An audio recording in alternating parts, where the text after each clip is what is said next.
duit korupsi yang bisa dibalikin diem-diem. Koruptor bisa santuy nih. Jadi memang sekarang ini lagi jadi trending.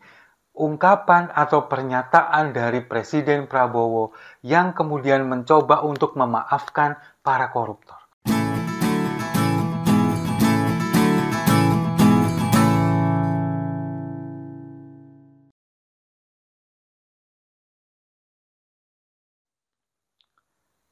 Salam damai untuk Indonesia, berjumpa lagi bersama saya, Papa Dimas. Info kali ini datangnya dari duit korupsi yang bisa dibalikin diem-diem. Koruptor bisa santuy nih. Jadi memang sekarang ini lagi jadi trending. Ungkapan atau pernyataan dari Presiden Prabowo yang kemudian mencoba untuk memaafkan para koruptor. Koruptor bisa dimaafkan. Hei, para pencuri uang rakyat, balikin dong duitnya. Kan seperti itu. Beda sekali ketika beliau masih kampanye kemarin. Sangat berapi-api, sangat menggebu-gebu, ingin mengejar koruptor sampai ke Antartika, sampai ke padang pasir terjauh sekalipun. Seperti itu, bagaikan macan Asia. Tapi sekarang ketika menjabat sebagai presiden, malah bukan jadi macan Asia. Jangankan kucing, ayam sayur. Sekarang kita simak dulu perbandingan videonya ketika dulu masih kampanye dan ketika sekarang sudah menjabat sebagai presiden. Berikut ini. Saudara-saudara sekalian, begitu saya dilantik jadi Presiden Republik Indonesia, jika memang saya menerima mandat dari rakyat, pada saat itu saya akan cari bukti-bukti korupsi semua itu. Dan pada saat itu, mulai saat itu, saya akan kejar koruptor-koruptor itu. Bila perlu, sampai ke Antartika, sampai ke padang pasir yang paling jauh, akan saya kejar. Hai para koruptor atau yang merasa pernah mencuri dari rakyat, kalau kau kembalikan yang kau curi, ya mungkin kita maafkan. Tapi kembalikan dong. Nanti kita beri kesempatan. Cara mengembalikannya bisa diam-diam. Nah, kerasa banget kan vibes-nya? Dimana yang menggebu-gebu ketika masih berkampanye dengan semangat, dengan suara yang cukup lantang, mengejar koruptor sampai ke Antartika, sampai ke padang pasir terjauh sekalipun. Lalu ketika kemudian menjabat sebagai presiden, sangat lemah lembut, sangat kalem. Hei, para pencuri uang rakyat, kembalikan dong. Saya berulang kali lihat video ini, ketawa ngakak bolak-balik. Kok bisa? Beda banget vibe-nya. Ketika masih menjadi calon presiden, berkampanye dengan berapi-api, akan mengejar koruptor. Tapi ketika sudah menjabat, kenapa bisa jadi seperti ini? Apakah kemudian sudah mengetahui seluk-beluknya siapa saja orang-orang yang bermain dengan uang negara, kemudian ternyata dia takluk dan tidak berani menghadapi itu semua? Kita kan juga nggak tahu. Tapi jomplangnya perbandingan antara pernyataan sikap dari seorang calon Presiden Prabowo dengan Presiden Prabowo saat ini, itu kan menjadi tanda tanya yang sangat besar. Apalagi ini justru akan membuat para koruptor terlena. Dan koruptor-koruptor yang sekarang mungkin belum tertangkap, belum ketahuan, mereka mungkin berencana akan mengembalikan uang itu. Dan mereka juga akan terbebas dari hukuman. Apalagi untuk orang-orang yang berencana akan korupsi, mereka pun juga akan semakin bersemangat.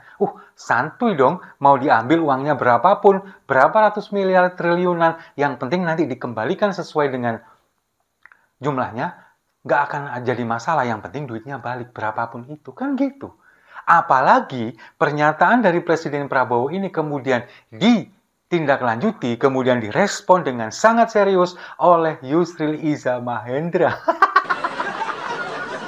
Yusril kan mengatakan bahwa menghukum para koruptor, memenjarakan para koruptor ini tidak akan menguntungkan apa-apa bagi negara. Begitu katanya.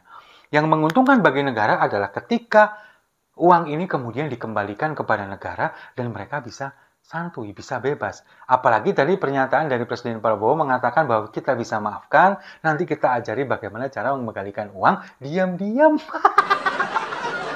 Ini negara macam apa? Bayangkan, di Cina, kalau kita lihat, para koruptor dihukum mati, kepalanya dipenggal.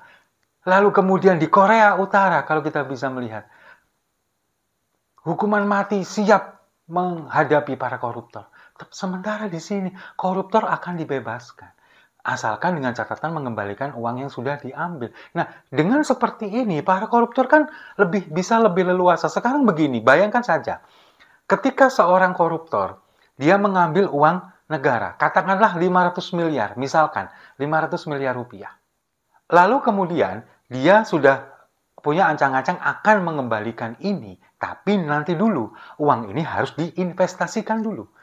Dibelikan saham, kemudian diinvestasikan dalam bentuk apapun, mungkin dalam jangka waktu 1 tahun, uang ini sudah beranak pinak.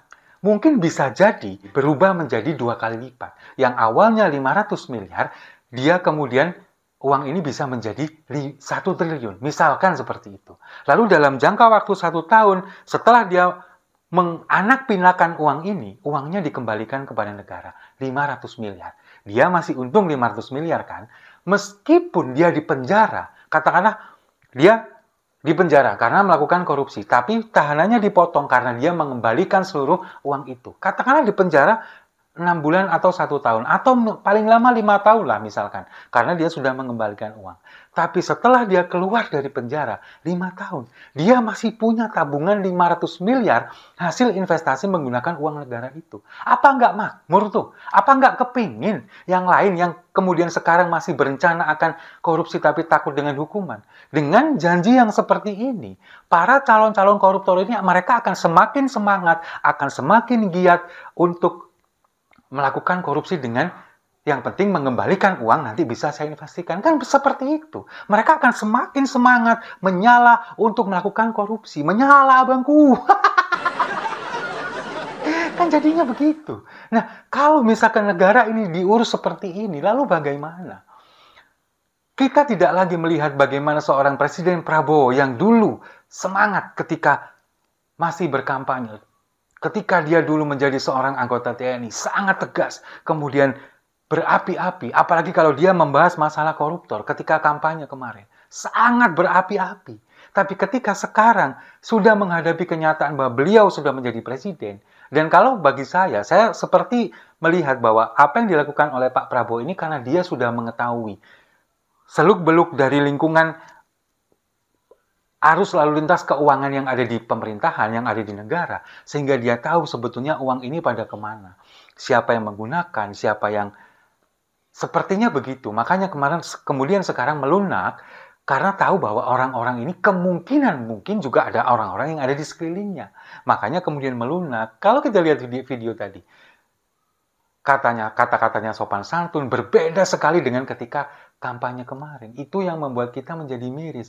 Bahwa meskipun saya tidak memilih Presiden Prabowo pada waktu itu ketika Pilpres di bulan Februari kemarin, tapi sekarang seharusnya Presiden Prabowo yang sudah menjadi Presiden masyarakat Indonesia saat ini harusnya bisa bertindak lebih tegas. Harus bisa bertindak lebih daripada Presiden sebelumnya untuk menindak para koruptor, untuk memberantas masalah korupsi ini.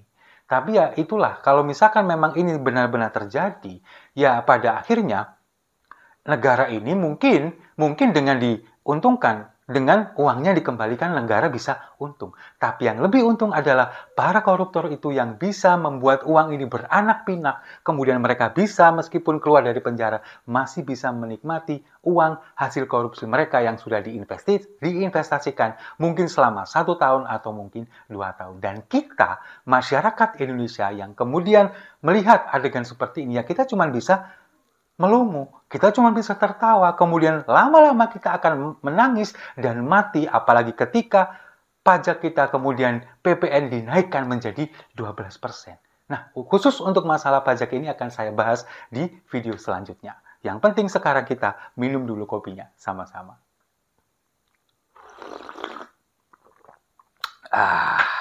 Saya rasa itu. Terima kasih sudah menyimak. Jangan lupa like, komen, dan subscribe. Sampai jumpa di video-video saya selanjutnya. Macan Asia jadi ayam sayur.